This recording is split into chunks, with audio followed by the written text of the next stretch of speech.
दोस्तों, आज की सबसे पहली और बड़ी खबर।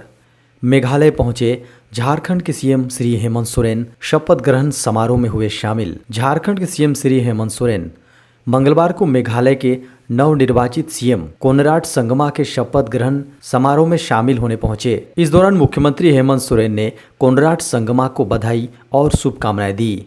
मुख्यमंत्री ने मेघालय के राज्यपाल फागू चौहान से शिष्टाचार भेंट की। झारखंड के 68 टॉपर्स को मिलेंगे लैपटॉप और मोबाइल। झारखंड में हेमंत सोरेन सरकार की कैबिनेट की बैठक में एक महत्वपूर्ण निर्णय लेते हुए झारखंड के टॉपर छात्रों को लेकर बड़ा ऐलान किया गया है। वर्ष 2022 में आयोजित हुए 10वीं 12वीं बोर्ड एग्जाम में झारखंड स्तर पर, जी हां, राज्य स्तर पर पहला, दूसरा और तीसरे स्थान हासिल करने वाले ऐसे 68 मेधावी छात्रों की सूची शिक्षा विभाग ने तैयार की है। सूची में शामिल टॉपर छात्र और छात्राएं जैक बोर्ड के साथ साथ आईसीएसई और सीबीएसई बोर्ड से परीक्षा पास की है। झारखंड में रंगों के त्यौहार के बाद महंगी होगी बिजली।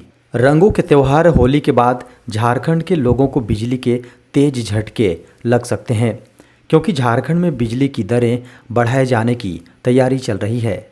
झारखंड बिजली वितरण निगम लिमिटेड ने बिजली की कीमतों में 20% तक की वृद्धि का प्रस्ताव राज्य विद्युत नियामक आयोग के समक्ष जमा किया है। आयोग ने इस प्रस्ताव का स्टडी कर लिया है और इसी महीने के आखिरी तक इसे लेकर विभिन्न प्रमंडलों में जन सुनवाई का आयोजन किया जाएगा। झारखंड के ग्रीन राशन कार्डधारियों को एक मुश्त मिलेगा 6 महीने का राशन। झारखंड के ग्रीन राशन कार्डधारियों की समस्या जल्द दूर होने वाली है। संभावना है कि 6 महीने का राशन एक बार में ही दिया जाएगा। इसके लिए झारखंड सरकार के खाद्य एवं उपभोक्ता मामले के निदेशालय द्वारा झारखंड के 9 जिलों के जिला आपूर्ति पदाधिकारी को पत्र जारी किया गया है। यह पत्र झारखंड के गुमला समेत हजारीबाग, खूंटी, लातेहार, लोहरदगा, पश्चिमी सिंहभूम, पूर्वी सिंहभूम, सरायकेला खरसावां और सिमडेगा डीओ को पत्र जारी किया गया है, जिसमें नवंबर महीने से अप्रैल 2023 के लिए झारखंड राज्य खाद्य सुरक्षा योजना से आच्छादित सभी परिवारों के बीच चावल वितरण करने का आदेश दिया गया है। झारखंड में 8-9 मार्च को बारिश की संभावना। झारखंड में मौसम विभाग ने अलर्ट जारी की है। उसमें कहा है कि 8 और 9 मार्च को झारखंड में कहीं कहीं गर्जन वज्रपात के साथ तेज सतही हवाएं चलेंगी। हवा की अधिकतम रफ्तार 30 से 40 किलोमीटर के बीच रहने की संभावना है। 10 मार्च को झारखंड के पूर्वी और निकटवर्ती मध्य इलाकों में कहीं कहीं गर्जन वज्रपात के साथ तेज हवाओं का चलने की अनुमान है। 8 से 10 मार्च तक के लिए मौसम केंद्र ने येलो अलर्ट जारी किया है। झारखंड में होली में बढ़ी मटन की डिमांड। झारखंड में चिकन के व्यापार पर खासा असर पड़ा है। बर्ड फ्लू के मामले मिलने के बाद झारखंड में त्योहारों के मौसम में मटन की डिमांड बढ़ गई है। लोगों का झुकाव अब मटन की ओर बढ़ता जा रहा है। चिकन और मटन दुकान के व्यापारियों के अनुसार झारखंड में बर्ड फ्लू डिटेक्ट होने के बाद ग्राहक चिकन से परहेज कर रहे हैं, लेकिन लोगों का रुझान मटन से नहीं हटा है। होली के अवसर पर लोग चिकन की जगह मटन खरीद रहे हैं, जिस कारण से मटन की डिमांड बढ़ गई है। 4 साल में मिलेगी बीए बीएड की डिग्री। राष्ट्रीय अध्यापक शिक्षा परिषद यानी एनसीटीई ने पूरे देश में शैक्षणिक सत्र 2023-24 से 57 शिक्षक शिक्षा संस्थानों में एकीकृत शिक्षक शिक्षा कार्यक्रम शुरू किया है। यह एनईपी 2020 के तहत एनसीटीई का प्रमुख कार्यक्रम है।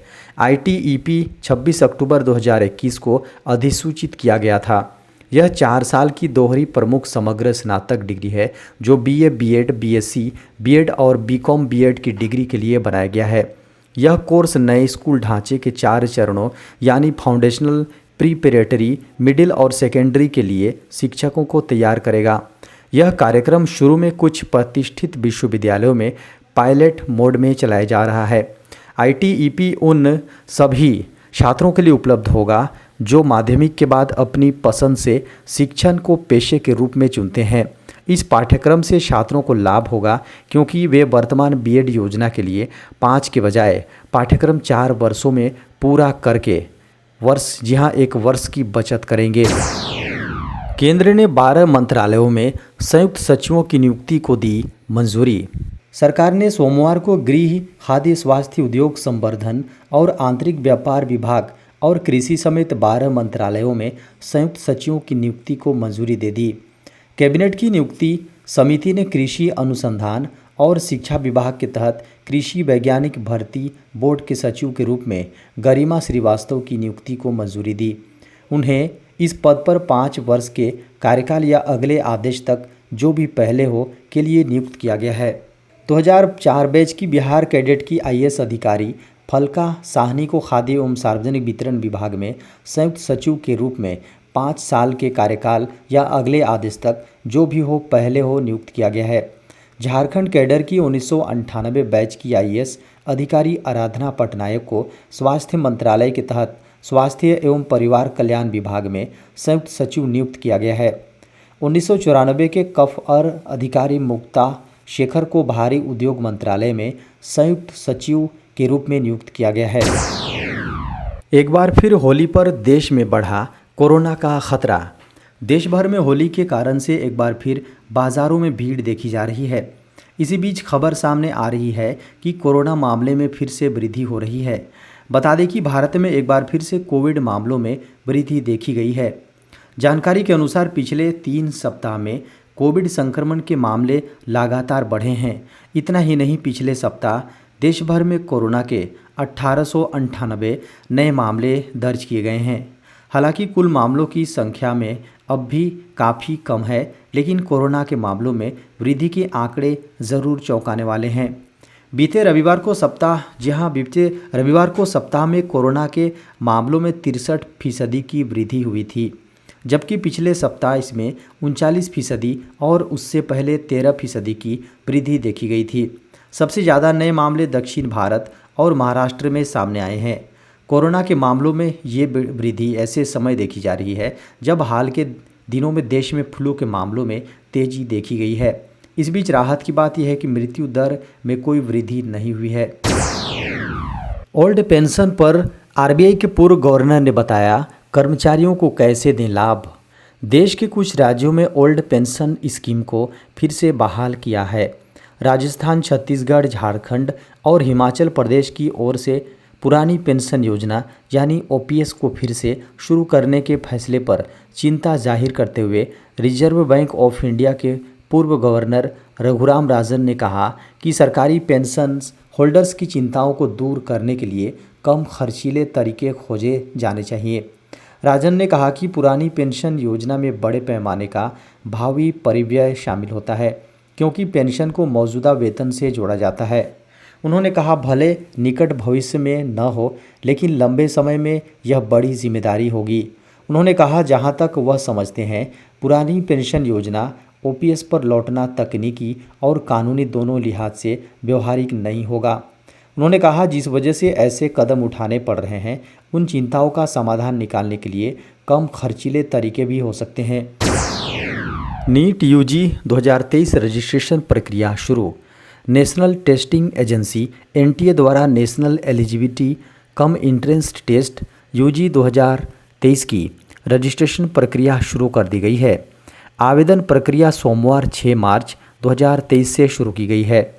एनटीए द्वारा नीट यूजी 2023 की आवेदन प्रक्रिया शुरू होने की सूचना आधिकारिक ट्विटर हैंडल के एक पोस्ट द्वारा जारी की गई थी।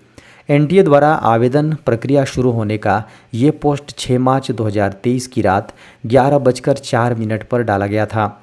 कक्षा 12वीं के जो उम्मीदवार नीट यूजी 2023 के लिए आवेदन करने के इंतज़ार में थे, वे अब इसके लिए आवेदन कर सकते हैं। नीट यूजी 2023 के लिए आवेदन करने के लिए उम्मीदवारों को एनटीए की आधिकारिक वेबसाइट neet.nta.nic.in पर जाना है। आवेदन प्रक्रिया पूरी तरह से ऑनलाइन है। आवेदन की प्रक्रिया और सहायता के लिए उम्मीदवार आधिकारिक वेबसाइट पर विजिट कर सकते हैं। नीट यूजी 2023 की परीक्षा का आयोजन एनटीए द्वारा करवाया जाएगा। नीट यूजी 2023 की परीक्षा की तिथि 7 मई 2023 तय की गई है। नीट यूजी 2023 की परीक्षा में शामिल होने वाले उम्मीदवारों को बता दें कि आवेदन की अंतिम तिथि 6 अप्रैल 2023 है। पीएम मोदी ने की गर्मी को लेकर हाई लेवल मीटिंग। प्रधानमंत्री नरेंद्र मोदी ने अपने आवास पर आने वाले गर्मी के मौसम की तैयारियों को लेकर सोमवार को एक उच्च स्तरीय बैठक की है। प्रधानमंत्री कार्यालय के अनुसार बैठक में प्रधानमंत्री को इस साल मानसून से जुड़ी भविष्यवाणी की जानकारी दी गई है। यह भी बताया गया है कि इस साल के मौसम का रबी फसल पर क्या असर पड़ेगा और इसके लिए क्या तैयारियां की गई हैं। इस मौके पर पीएम मोदी ने भारतीय मौसम विभाग से कहा है कि वह रोजाना के मौसम की भविष्यवाणी इस तरह से करे जिससे कि आसानी से समझा जा सके और वह जानकारी दूसरों तक भी पहुंचाई जा सके।